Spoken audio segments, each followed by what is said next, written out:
श्रावण के माह में कांवड़ यात्रा का बहुत अधिक महत्व है। इस संदर्भ में हमें ये जानना चाहिए कि कांवड़ यात्रा क्या है।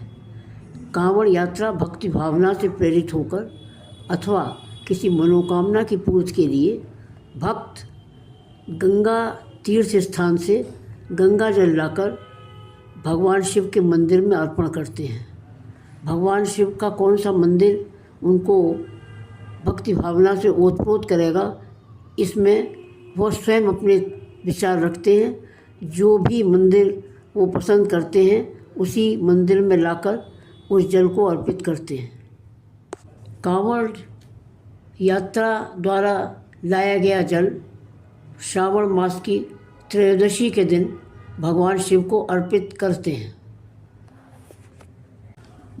हमारी पौराणिक मान्यताओं में कांवड़ यात्रा का वर्णन दिया है।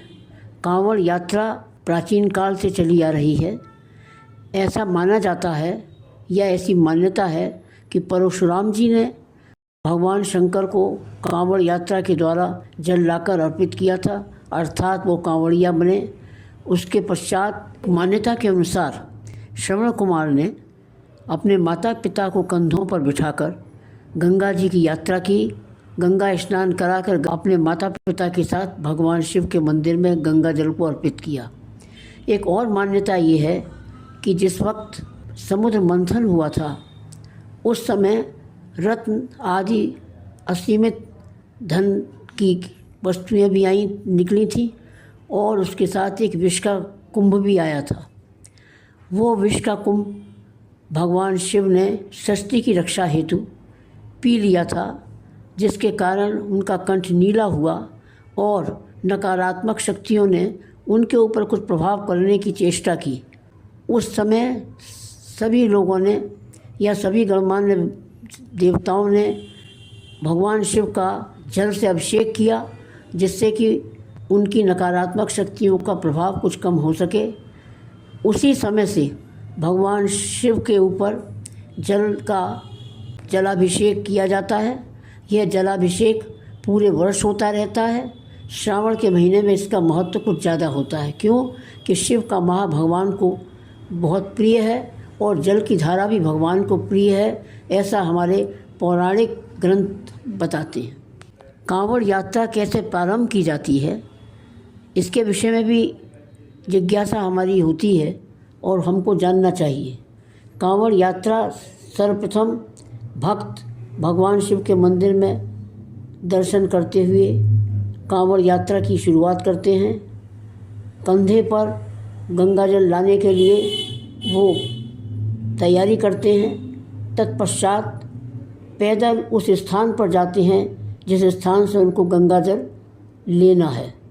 वह तीर्थ स्थल पर गंगा जल लेने के बाद नंगे पांव कंधे पर गंगा जल के घड़े रखकर या पात्र रखकर वो यात्रा करते हैं। उस यात्रा में भक्त पूरे समय भगवान का ध्यान करेंगे, नंगे पांव चलेंगे एवं सात्विक भोजन ग्रहण करते हुए आएंगे। कांवड़ को भूमि पर नहीं रखेंगे। यदि कोई इस तरीके की समस्या आती है कि उनको कांवड़ रखनी पड़ती है तो कांवड़ किसी पेड़ पर अथवा अपने सहयात्री के हाथों में देंगे और तत्पश्चात कांवड़ को फिर अपने कंधे पर लेते हुए वह उस स्थान पर अविरल आएंगे जहाँ पर कि उनको भगवान शिव के दर्शन करते हुए इसको जलाभिषेक करना है। इसके अतिरिक्त कांवड़ यात्रियों के घर पर भी उनके माता पिता या उनके गृहस्थ के जो भी व्यक्ति हैं उनके यहाँ भी किसी प्रकार का भोजन जो कि निरामिष होना चाहिए होगा और किसी भी तरीके का मांस मदिरा आदि अन्य चीज़ों का प्रयोग नहीं किया जाएगा जब तक कि कांवड़ यात्री अपनी कांवड़ यात्रा पूरा करके नहीं आते हैं। श्रावण का पूरा माह भगवान शिव की भक्ति के लिए बहुत उत्कृष्ट माह है। इस माह में भक्तजनों को अपनी कामनाओं के पूर्ति के लिए अथवा भक्ति भावनाओं की प्राप्ति के लिए पूरे माह पूजा करनी चाहिए। इस पूजन में पंचोपचार पूजन भी हो सकता है, षोडशोपचार पूजन भी हो सकता है, परंतु भगवान शिव का अभिषेक आवश्यक है। अभिषेक से तात्पर्य भगवान शिव को जल अर्पित करने से है। अभिषेक कई प्रकार से हो सकता है। अभिषेक पंचामृत से हो सकता है, अभिषेक कच्चे दूध के साथ हो सकता है, और भगवान शिव का अभिषेक गंगा जल से हो सकता है।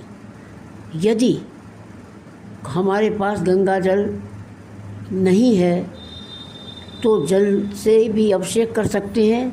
यदि गंगा जल हमारे पास है तो गंगा जल की कुछ बूंदें डालकर भगवान शिव का अभिषेक कर सकते हैं। हमको इस अभिषेक और इस पूजन से भगवान की कृपा और भक्ति भावना अवश्य प्राप्त होगी। इसके अतिरिक्त श्रावण माह में बेलपत्र और यदि गुलाब के फूल मिल सकें तो उनका प्रयोग पूजा में करना चाहिए। पूरे माह हमको भगवान शिव का अभिषेक करते हुए सायंकाल उनके मंदिर में जाकर दीपक प्रज्वलित करना चाहिए।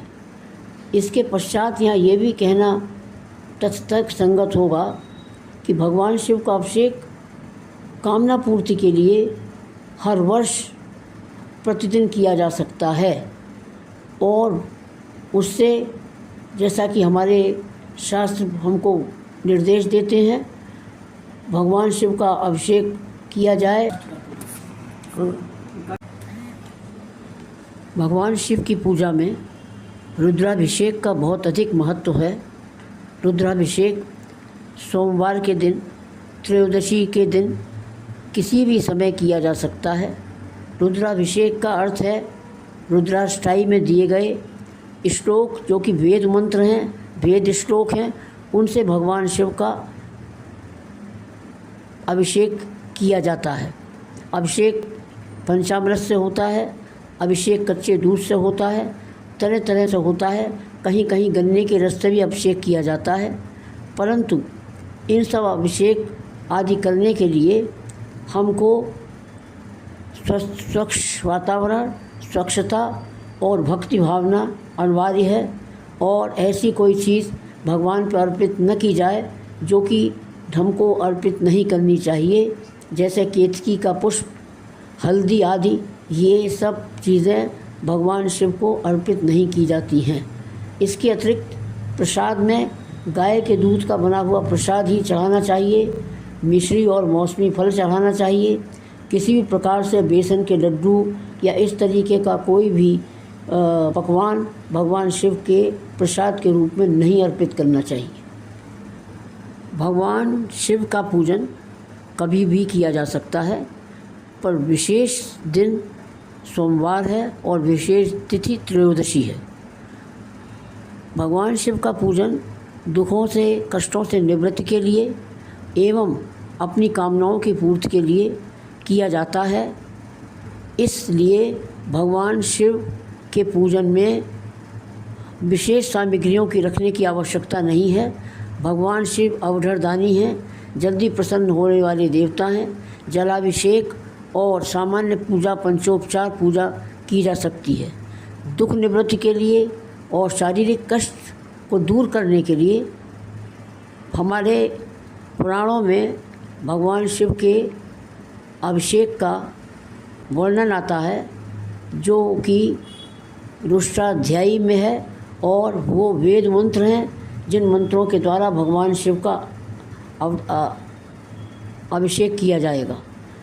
उस अभिषेक को सामान्य व्यक्ति नहीं जान सकता है।